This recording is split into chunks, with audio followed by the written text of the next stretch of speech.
Alam nyo ba guys, in my mind, akala ko talaga ngayong Friday, patapos na tong bagyo. Lakas ng ulan pa rin ang ulan. Okay, pupunta tayo ng North Grove Hills. Tignan natin yung sitwasyon during bagyong Enteng. Let's drive there. Samahan nyo ako guys. Pag galing ka guys ng San Jose del Monte, tapos papunta ka ng Barangay Catmon, Santa Maria, Bulacan, papunta ka ng North Grove Hills. Itong daan na to, ito rin yung kasi di ba hawak ko naman buong Bulacan project. So at least papakita ko rin sa inyo, di ba? So ito, syempre 100% tayo safe and secure tayo dito sa Idesha. So ito, nadaanan din natin itong Idesha, ayan. Ito, pre-selling project natin itong Idesha, San Jose del Monte, Bulacan. Ayan Idesha yan. That's Idesha, okay? One ride yan, dito, yan. Dito may mga dumadaan ng bus dito papuntang Manila. Papuntang yun guys? Papuntang Balintawak, Kamachile, Santa Ana, Divisoria. One ride lang kayo guys, okay? 100% safe sa flood. Ngayon guys, alam nyo ilang araw na pong bumabagyo sa Pilipinas, 'di ba? Ayan, safe na safe tayo guys, okay? So, lahat ng mga roads natin dito, passable. So, may kita nyo, pupuntahan ko ngayon yung North Grove, So, antabayanan nyo lang, guys. Okay?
Nandito na tayo sa North Grove Hills. As you can see guys, wala tayong naging problema papunta dito. Okay, passable po yung kalsada. Alright?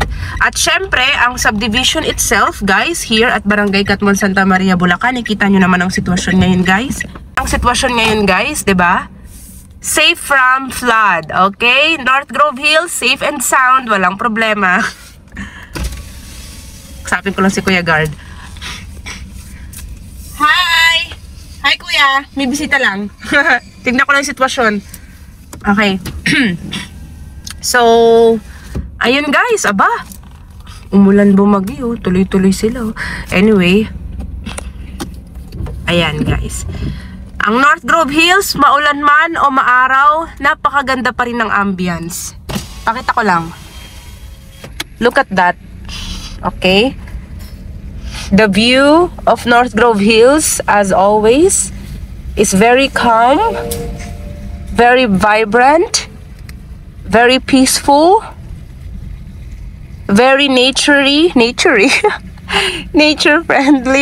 of course. Yan, napaligiran tayo dito ng mga puno naulanan yung ating 1.4 hectare na tree park. Nag-tree planting kami dyan nung nakaraan. Tutubo na yung mga puno na yun na itinanim namin. So, ayan. Ito guys, tignan nyo yung September 6, Friday. Diba? Buong linggo pong bumagyo. Si bagyong Enteng yun. Enteng, Kabisote. Ayan. So, napakaganda pa rin po ni North Grove Hills. Sa lahat po ng mga clients ko na nag-chat po sa akin, ayan po, ito po yung proof na safe and sound po si North Grove Hills at hindi po naapektuhan ng bagyong Enteng, okay? Hindi po tayo talaga, non-flooded area po talaga tayo dito guys, okay? And syempre, as I give you some updates, 'di ba, sa construction din. September na, bare months na. Magpa-flash ako sa screen mamaya ng updated sample computation po natin, okay? So guys, ito yung ating most recent construction update here at North Grove Hills, Barangay Catmon, Santa Maria, Bulacan. At syempre, again, we are a non-flooded area. Ito po, ito na to block 20, ito 21 to. Ang dami nang natayo sa block 21, no? Sa client ko yun, sa block 20 na yan. Tapos ito yung block 21 na yan, guys. Ayan, diba? Dami na, 21. Ito naman block 22. So, ganun lang naman 21, 22, 23, 24, and so on and so forth. Diba? So, sa block na to, guys, kasi syempre itong part na to ng mapa yung una naming na sold out, diba, before. So, kaya ito na yung mga, ano kasi dito, guys, ang process dito, buy and build, okay? So, after ng full down payment, wait ka lang for a few months, mag-assign ng contractor, hindi itatayo na yung unit mo. Maganda dito, guys, nakikita nyo naman the way they construct the house. That's what we call a traditional, diba? Yan. Talagang ano siya, hollow blocks talaga yan, 'di ba? Hindi po siya precast. So, ito guys, yan. Tapos ito rin sa block na to, dun, marami na rin dong naitayo, guys. So, itong perimeter fence na to, marami nang natayo sa to. If I'm not mistaken, this is block 29. This side na perimeter fence, ayan, no. Yan guys, kita nyo yan. O, 'di ba? O, ang dami na rin natayo dito, 'di ba, guys? O, ayan. So, baka tanungin nyo, ano naman yung available ngayon sa North Grove? We are 98% sold out, okay? So, pag sinabi natin 98%, lahat na nakikita nyo dyan, kahit yung sa mga harap, lahat po kasi yung sold out na po. Talagang konting-konti na lang po yung natitira dito, tapos Oakwood model na lang along perimeter fence. Bibigyan ko kayo later ng sample computation ng ating current inventory as of today. 6 September, it's Friday, and everyday nagbabago yung inventory. So, kailangan habang nanonood ka sa akin, kontakin mo kaagad ako sa aking Viber, WhatsApp, iMessage na nakikita mo sa screen. Ayan, 'di ba? Dahil online reservation tayo. Online reservation, kaya talaga namang mahigpit ang competition kasi paunahan siya, 'di ba? So, kailangan ma-qualify ka agad kita. Send mo kaagad sa akin yung ID mo. Malaman ko lang yung salary mo. Wala tayong problema pag-uusapan. Pag alam ko na yung salary mo. Diba? Pasok ka na, okay. O, transfer mo na yung payment sa account ni Dalmar. Ganun, guys. Easy peasy. We do not make things complicated here, okay? Take it easy. Uy, yung ganda niyo, ano, ito si Aspen, no? Actual, oh. Yan ang actual ni Aspen, no? Pero sold out na yan. Puro na lang tayo Oakwood. Ang Oakwood dito, ibig sabihin ng Oakwood ay Oakwood Bungalow.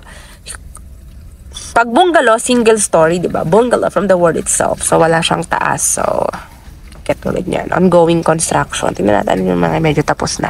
Ayan, no? Si Oakwood, oh. Ayan. Look how nice it is. 80 square meter na Oakwood. Pero yung mga available natin ngayon, guys, malalaki na ha. 100 square meter plus pataas na po. This is our 1.4 hectare tree park na area. Ayan, oh. Look at that. North Grove Tree Park. Yan. Yan, guys. So, ito tayo dito. Yan. Kasi dadaling ko na kayo dun sa sinasabi ko. Ayan si Oakwood, oh. Pag corner, ganyang kalaki lote mo. Meron akong malaki kasing corner ngayon. Nag-iisa lang siya, guys. Along perimeter fence, yung corner unit, yung 149 or basta 140 square meter plus. Paunahan lang yun, guys. Tapos yung iba 100 square meter na 101, 2, 103 square meter lot, ganun. So, ito na siya, perimeter fence. Ito na yung corner lot. So, itong corner na to, guys, available to. Ayan, tinuturo ko, ha. Corner lot sample computation. Ayan po yung details ng ating corner unit along perimeter fence na yung sa kabilang side ay mga puno na naka-perimeter fence. Tapos mga puno na. Ayan, nakita nyo naman sa screen yung kanyang sample computation, guys, ha. Tapos yung sa mga side na to, ito yung perimeter fence na tinatawag. Kaya dito special si Oakwood. Sa part na, may mga part na to na special si Oakwood. Highly elevated yung lupa. Babawasan pa yan, hindi pa yung actual. So ito yung itsura ni Oakwood. Pakita ko muna. Yan, kapag ka block 14 na highly elevated yung area, ayan po yung itsura ni Oakwood turnover. Yan, medyo na iba lang ng konti pero sa ano, interior parehong-pareho naman yan lahat. At yung sample computation, ayan din yung lot size. Ayan ha. Pinapakita ko sa screen guys, yung ating available na very few slots na lang nga. At ito na nga yung sinasabi kong perimeter fence. Mataas po yung ating perimeter fence, nothing to worry about, okay? Ang kabilang side yan, either puno, lupa, or a private property. Yun lang naman po yun, okay guys? So what are you waiting for kung gusto mong humabol dito? Online reservation, diba? This is a perfect retirement home, complete amenities. May swimming pool, 1.4 hectare na tree park, 24/7 security, tapos non-flooded area, 25 minutes drive, nasa NLEX ka na, so accessible ka sa Quezon City and Metro Manila. Okay guys, syempre malapit rin sa San Jose del Monte. Nakita nyo naman at the start of my video, I came from San Jose del Monte, Bulacan. Alright guys, so that's all, and don't forget to hit like and subscribe to my YouTube channel, and of course, kontakin nyo ako. Let's talk in Viber or WhatsApp guys, okay? That's where we need to talk if you want to arrange a tripping, kasi bawal na bawal dito mag-walk-in. Just contact me at least one day before pag magpapaschedule ng tripping, o kaya naman online reservation lang naman to, kaya walang problema, diba? Kahit nakapunta ka rito or not, kitang-kita mo naman sa video ang situation, diba? Legit na legit po yan. Dolmar Land has been in the industry for more than 50 years, so there's nothing to worry about.